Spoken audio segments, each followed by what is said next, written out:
feel good to be back. You know, sleep in my own bed, you know, eat some real food, see the family, you know what I mean, get all that love. And Fetty Wap is finally home after 3 years in federal prison, and he didn't waste time. He pulled up to Patterson with no security and started doing interviews within 48 hours. But then a footage surfaced that caught everyone off guard. Fetty looking terrified, literally begging his ops not to kill him. We've got all the details right here. Let's break it down.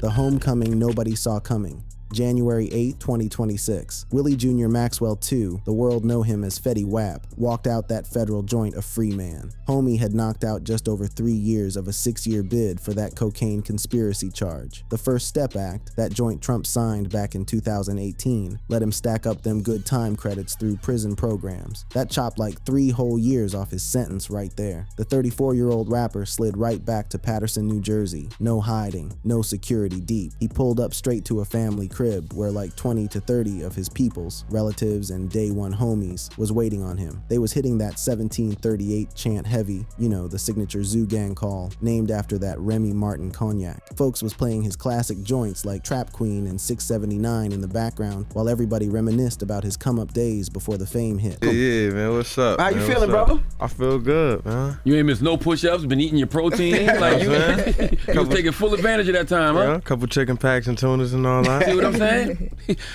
How are you, first of all, brother? I'm blessed, man. You know, I'm blessed. Them celebrations ran for days after he touched. Small welcome home dinners at relatives' spots. That classic Jersey cuisine, Taylor ham sandwiches, Italian hot dogs, them homemade joints his moms and siblings threw together. Videos was all over the gram, showing him just vibing, keeping it 100, saying I'm blessed over and over. His publicist told the press he was in a focused, grounded place and ready to reintegrate quietly with his peoples. Within 48 hours of being back on the streets, he sat down with Power 105.1's The Breakfast Club for his first major interview. He ain't speak on no ops. He ain't reference no threats. He was chopping it up about missing his kids' birthdays, they doctor appointments, basketball games, first days of school. 4 years is a long time to be away from your shorties, and you could hear it in his voice. You know, I took a lot of time from them.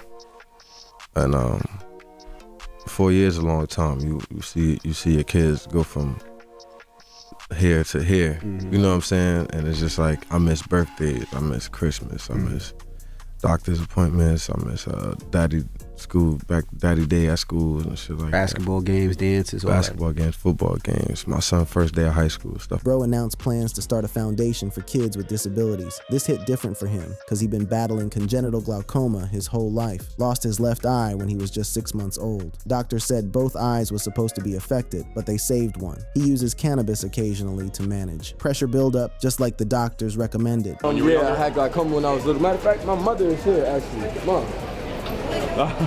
Welcome to TMZ, Mom. I'm asking him about his eye right now. How old was I when I lost my eye? This is the right answer. 6 months old. I was 6 months when I got glaucoma. French Montana dropped footage of a studio session with Fetty and Max B right after he touched down, captioning it Zoo Gang Forever. Gilly the Kid posted a FaceTime screenshot showing love for his resilience, telling him to stay locked in. 50 Cent, who had been holding bro down financially and mentally the whole bid, stayed tapped in. Whatever Fetty needed during them 3 years, 50 made sure he had it. 50 did a lot for me. You know what I'm saying? He from day one, it was like he reached out like, yo, whatever you need, just holler at me. You know what I'm saying? And I'm like, all right. And then it was like, where this money going? I'm like, what? Like, you know what I'm saying? I ain't used to that. I'm used to it's always the other way around. Local Patterson news ain't report no static, no shootouts, no security issues connected to his return. Them same streets that saw him get violated, shot at, and beefing with multiple ops just 7 years prior welcomed him back smooth. Community reactions leaned toward celebration and relief. Longtime fans organized informal tributes with driveway signs reading "Welcome Home Fetty" and social media hashtags trending regionally. But them blocks got long memories. The peace he came home to wasn't always guaranteed. To really understand why folks was expecting smoke when he came home, you gotta peep what went down before they bagged him, starting with a 5 a.m. run to a Patterson deli that turned into a war zone.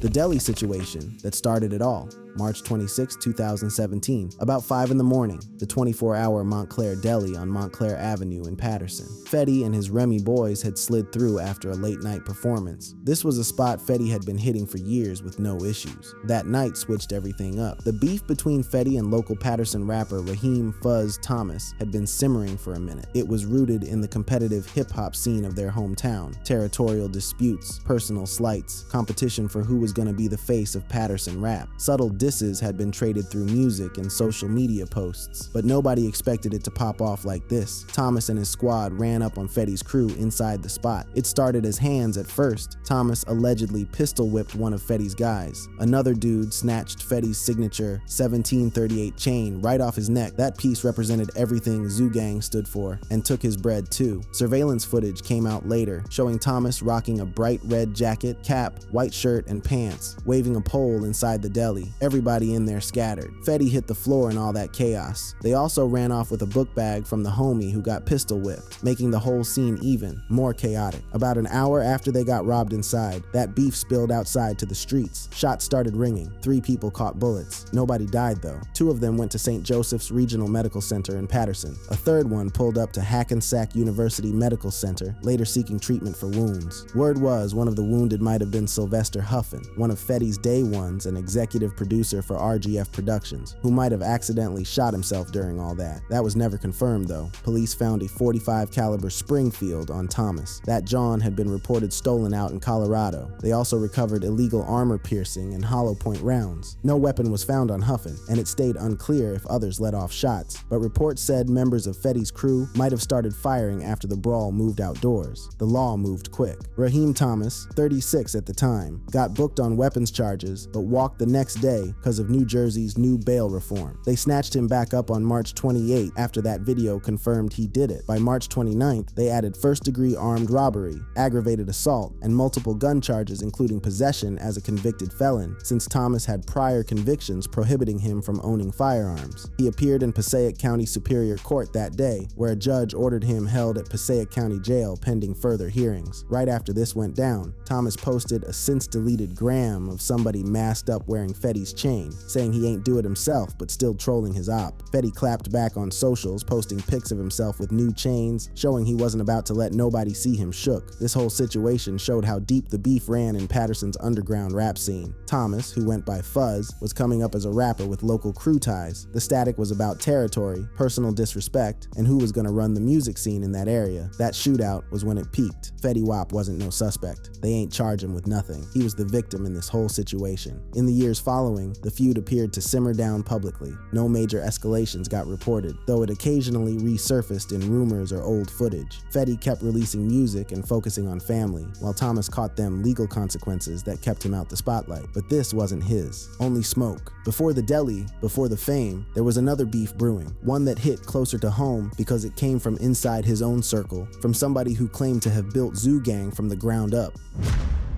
When the squad fell apart, the Remy Boys, also known as RGF, Remy Boys Gang Family, or Zoo Gang, Fetty's Patterson crew from the jump, they linked up around 2013-2014. The roster had Monty, Guap Dad 4000 at first, and P. Dice, government name Brian White. P. Dice was there from the beginning. He was on tracks. He was in videos. He claims he's the one who plugged Fetty with the right industry connects and helped build the whole brand from scratch. According to him, he met Monty first at a studio, and then they both linked with Fetty. The chemistry was instant, and they started cooking up music together. So how long were you a part of the Remy Boys? Day one, Remy Boy, me, Fetty, Monty. We started it all together. We was all like down together, basically like homeless together, feel me? So where we just kind of like came up with that, but just building our craft, you feel me? And it took off. Trap Queen dropped in 2014. That joint launched them into the stratosphere. It went multi-platinum. The Remy Boys mixtape was buzzing. They signed a deal with 300 Entertainment. The bag started coming in heavy. Then the cracks started showing. By mid-2015, word got out about internal problems. Fetty went public about the split in July 2015 through socials, saying P. Dice got kicked out for allegedly finessing money from the crew's shared earnings. In a deleted gram post, Fetty said P. Dice was pocket watching, basically counting everybody else's bread, and wasn't putting in work on tours and studio sessions. He claimed he'd been covering P. Dice's expenses without getting anything back. P. Dice came right back with the smoke. He is my student. Him and Monty are my students. Like, their lives changed when they met me. You feel me? Like, I taught them flows. Like all the original flows that Fetty, I don't know, it's like a style going in circles right now, but like all the original flows, like from the day one flows, those were my flows. Know what I mean? That was my style, but I embraced it, you feel me? Like, cause I ain't no hater. P. Dice claimed he started that singy rap style in Patterson first. He called it ignorant R&B, that melodic flow that would become Fetty's signature sound. He said Monty caught onto his style first, then Fetty picked it up too. About 20% of his style, he admitted, came from Max B, who had a big impact on that wave sound. In August 2015, P. Dice dropped a diss track called Trap Queen Remix, coming straight at Fetty's biggest hit. The bars included lines about putting Fetty on and him acting brand new, plus allegations about owed royalties and getting cut out of the 300 entertainment deals. P. Dice kept the pressure up with more tracks, including Facts in late 2015, where he laid out all the alleged snake moves, not getting proper credit on songs, getting excluded from shows. He positioned himself as the real architect behind Remy Boys, posting screenshots of text messages and old photos to prove his contributions while fans divided into camps online. It's either P. Dice or it's all of y'all. Like, we want problems, and as long as he's in y'all squad, we want problems with y'all. And Wap said, all right, he gotta go. Straight like that, that's the truth. I ain't leaving nothing out. That's the dead truth. P. Dice explained what really happened. When Jersey rapper Tax G made claims about Fetty stealing his style, P. Dice responded on social media. Tax G's big homie then pressed Fetty and the squad, giving them an ultimatum. It's P. Dice or all of y'all. According to P. Dice, Fetty chose to cut him loose rather than stand with his day one. Around September 2015, reports dropped that P. Dice filed a lawsuit against Fetty and RGF Productions for breach of contract, trying to get over $100,000 in unpaid royalties from Trap Queen and other collabs. They settled out of court in 2016. Nobody knows the details. P. Dice's career suffered after the fallout. He dropped independent tapes like Dice World in 2016, but they ain't chart or get mainstream traction. P. Dice said they took him off multiple joints on Fetty's album. Now, were there any other tracks you were supposed to be on?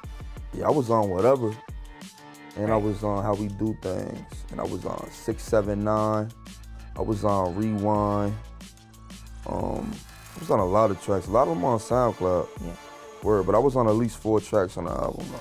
Meanwhile, Fetty rebranded the crew slightly, making Monty his primary collaborator for hits like 679 and My Way. In interviews around that time, he downplayed the drama, saying, "It's all love, but business is business. We had to move on." But subtle jabs continued. His 2015 track, Decline, was interpreted by fans as a response to P. Dice's Dices, with bars about fake friends and money grabbers. The beef kept going. In 2017, P. Dice went on Vlad TV, saying Fetty switched up after the Fame hit and accused him of using the squad for clout, then cutting them loose. He also mentioned physical altercations, but no police reports backed that up. I was locked up. This kid is like an actor, my nigga, like, but I'm gonna let him, like, I mean, we gonna meet up one day. I'm pretty sure I'm gonna see him one day. They think they gonna blackball me or like get me out the way, but we gonna meet up though. Fetty ain't really respond directly after 2015, but in a 2018 Complex interview, he mentioned learning from bad business early in his career. Everybody knew he was talking about the P. Dice situation. The dispute became a cautionary tale in hip-hop about group dynamics, influencing how Fetty structured future collabs. That beef cooled off over time. P. Dice moved to low-key releases and content creation, occasionally nodding to the past like in a 2020 Graham reflection on real loyalty, but the history stays on record. When Fetty came home in 2026, these was the streets waiting for him. Streets where your mans could become your op overnight. Streets where chains got snatched and shots got popped. Still, he walked back through with zero problems. But before the feds got him, there was one more situation that showed the volatility brewing in his life. A Labor Day weekend in Vegas that proved Fetty's temper could still get him in trouble. The fall and the Fed bid. September 1st, 2019, Labor Day weekend, the Mirage Hotel and Casino out in Vegas, around 6:10 in the morning. A situation with a valet went left real quick. Fetty had just been in Jersey days before, performing at the 2019 MTV Video Music Awards as part of a tribute to Garden State artists alongside Queen Latifah, Redman, Naughty by Nature, and Wyclef Jean. He was riding high. Then Vegas happened. Fetty, 28 at the time, got into it with a parking attendant in the main valet area over some routine service issue, maybe delays getting his whip, access problems, or a misunderstanding about privileges. Words got heated. He allegedly started swinging on the valet. When security tried to break it up, he reportedly kept throwing hands, connecting 3 times on one security guard's face, plus putting hands on 2 other employees who tried to intervene. The valet caught visible injuries, facial swelling, though nobody needed serious medical attention. A Mirage worker put hands on him first with a citizen's arrest, holding him and his associates until cops arrived. Las Vegas Metro showed up around 8:30 a.m. to book him officially. He caught 3 misdemeanor battery charges, 1 for each person he allegedly hit. The surveillance footage TMZ dropped in mid-October 2019 showed all the chaos from multiple angles outside the valet booth.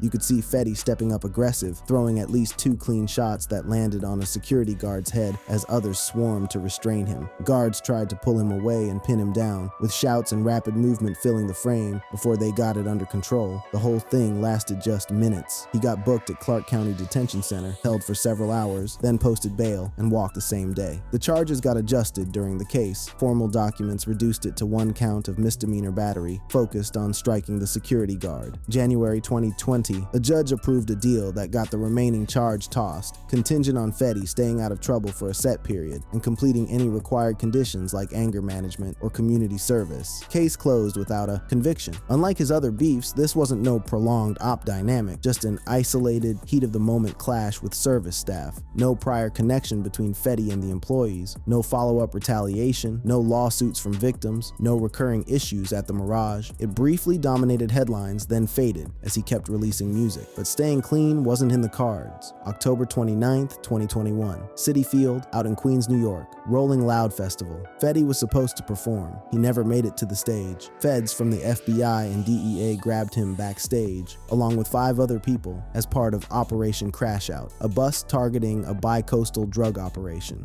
The co-defendants included Anthony Lenardi, a correctional officer, plus Brian Sullivan, Anthony Cinci, Kevin Gunning, and Robert Lenardi. The indictment alleged conspiracy to distribute more than 100 kilos of controlled substances, heroin, fentanyl, cocaine, and crack. Prosecutors laid out how the operation was a sophisticated pipeline moving bulk narcotics from the West Coast, mainly Cali, shipping them east through commercial flights and whips with hidden compartments they called traps. The distribution network ran through Suffolk County and Patterson from around June 2019 to June 2020. The total street value of the product was estimated in the millions, feeding the opioid crisis during a national surge in fentanyl overdoses. The Fed said Fetty was a kilogram-level redistributor, claiming he personally moved major weight and used his celebrity status and resources to help the operation run smooth. They had surveillance, wiretaps, and texts. One notable element was Anthony Leonardi's involvement, a New Jersey corrections officer accused of using his position to provide insider information and protection. He pled not guilty at arraignment. A judge set a $500,000 bond secured by family property, letting him out on house arrest with the ankle monitor and travel restrictions pending trial. Then, December 11th, 2021 happened. During a FaceTime call, Fetty got into it with somebody the feds only identified as John Doe.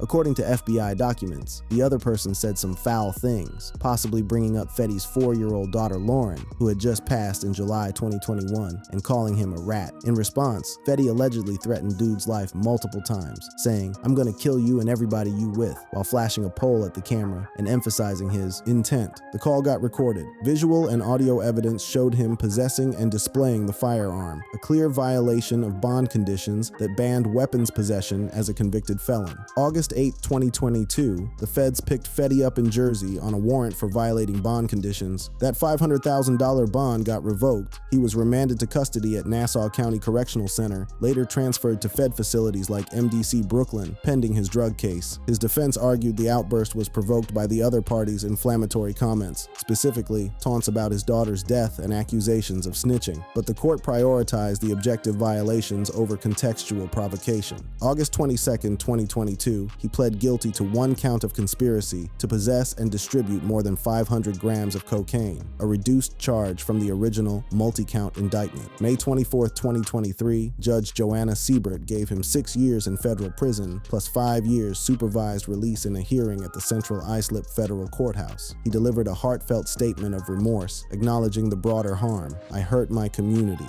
the people that looked up to me, my family, and myself. I only ever wanted to help people, but I made bad choices. like where I come from, I'm from Patterson, bro. You know what I'm saying? I'm from Patterson, New Jersey, man. Like, you know what I mean? You make your bed, you gotta lay it. Mm-hmm. So it wasn't, when it happened, it was like, all right, whatever. Like, let's just get this shit over with. You know what I'm saying? Like, it wasn't like, damn, I wish I could have did this or did that, because I did it once. And that's what I chose to do. I knew the consequences. They sent him to FCI Sandstone in Minnesota, a low-security Fed joint. He stacked up them good time credits through classes, drug programs, anger management, and staying out of drama. The First Step Act made all them credits count toward early release. The prisoners run the programs in jail. Mm-hmm. So if you like taking classes, like I got my GED in prison. Congratulations. Thank you. You know, I did that. They had like stock classes, or like what is it called? S&P Fortune, something like that. S&P 500s. Fortune 500. And they teach you about the Billinger, top Billinger thing, bottom Billinger, all of that stuff. If that's what you went to, they got whatever you want. If you want to learn Spanish, you can go in there and learn Spanish. January 7, 2026, they moved him from FCI Sandstone to home confinement under the Bureau of Prisons Residential Reentry Management Office out in Philly. He was back on Jersey soil, but freedom still had walls around it. The Fed system wasn't done with him yet, and the conditions waiting for him would keep him on a short leash for years to come. Home, but still caged.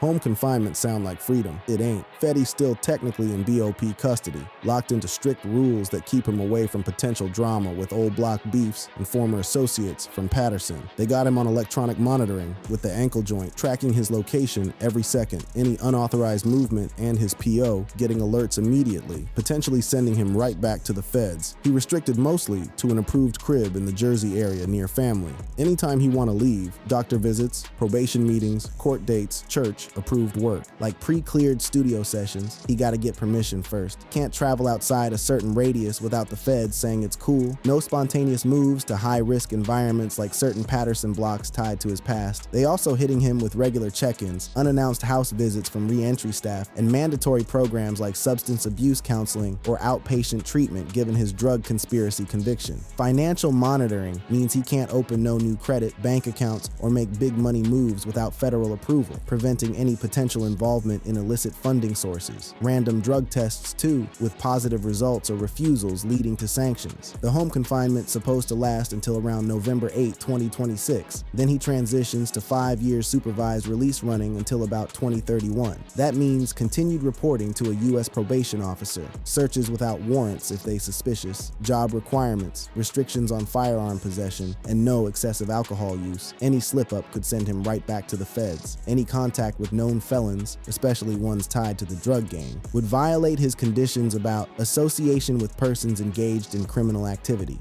It's a saying we got in jail, right? If you could watch TV for an hour, you could do anything for an hour. So out of jail, of course, we don't have to be at certain things at certain times. Give yourself 2 hours a day for yourself. Go in there, close the door, meditate, whatever, if that's what you went to, meditate, I don't know, do some yoga or some shit. I don't know how to do yoga and shit. I'm not flexible and shit. But for me, I like pull-ups. All them restrictions build a structure that minimizes chances of linking back up with former associates in the streets. These the invisible walls holding him now. While not explicitly tailored to past feuds, no public reports indicate heightened threat assessments or protective custody elements, the cumulative restrictions serve as proactive safeguards, aligning with Fed goals of reducing recidivism while protecting the community. But what about them visible threats? The Opps he supposedly begged not to spin on him. His first major interview after touching The Breakfast Club on January 9th, 2026, had zero discussion of past beefs, active ops, or safety concerns. He said the bid was humbling, taught him the value of freedom, and allowed him to fall in love with the silence. He credited that time away for helping him mature, saying it made him understand humility. When they say, oh, if you go back home, this could happen, that could happen, it only happens if you allow it. If you're a weak man, weak shit gonna happen to you. You know what I'm saying? When you stand on business, stand on business. You know what I mean? So I don't follow crowds. I lead them.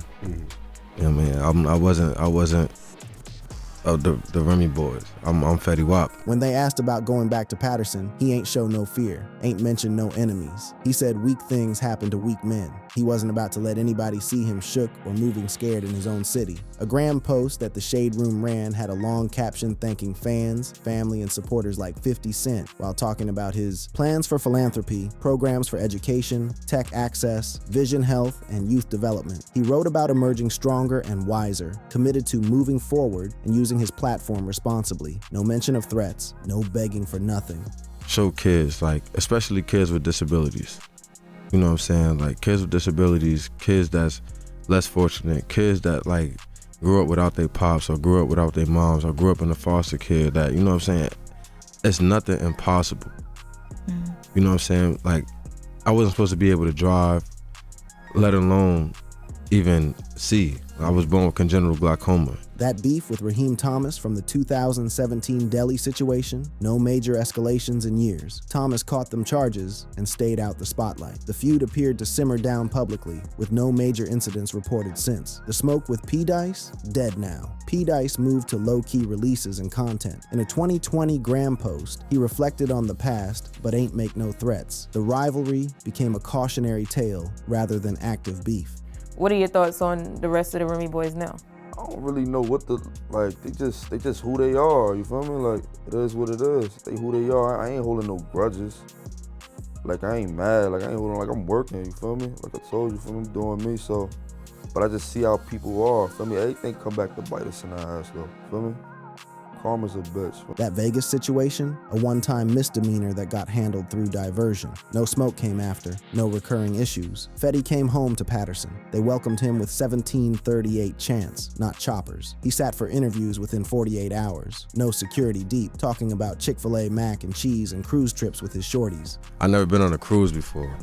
And I just seen like I was go out every day the commercial come on. I'm like, yo, this that's shit funny. taunting Max me, B bro. just said the same thing when he just on a left. cruise. He was like, yo, I can't wait to go on a cruise. Yeah, like that's something you just, it be little shit like that. Like I swear, when I was home, Chick-fil-A didn't have mac and cheese yet. And so every day Chick-fil-A showed macaroni and cheese. I'm like, what the fuck? Like, damn, I gotta get some macaroni and cheese. You try some already? Chick-fil-A. Nah, I haven't. Not been yet.